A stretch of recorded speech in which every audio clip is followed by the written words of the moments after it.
এক স্বামী আর স্ত্রী মাংস দিয়ে খানা খাচ্ছিল। এমন সময় দরজায় এক ভিক্ষুক এসে বলল, কে আছো মাগো, এক মুঠো খেতে পাওয়া যাবে?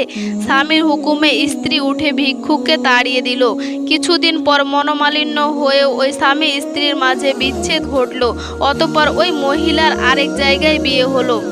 একদিন সে তার স্বামীর সঙ্গে মাংস দিয়ে খানা খেতে বসেছে।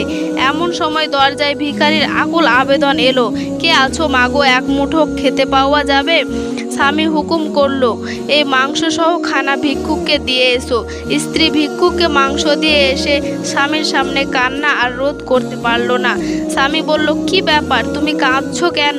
আমরা তো আল্লাহর দেওয়া রুজি থেকে আল্লাহর পথে ব্যয় করলাম। স্ত্রী বলল, তা তো ঠিক, কিন্তু ভিক্ষুকটা কে জানো? আমার প্রথম স্বামী। সে একদিন এক ভিক্ষুককে ধমক দিয়ে তাড়িয়ে দিতে বলেছিল, কিন্তু আজ সে নিজেই ভিখারি। স্বামী বলল,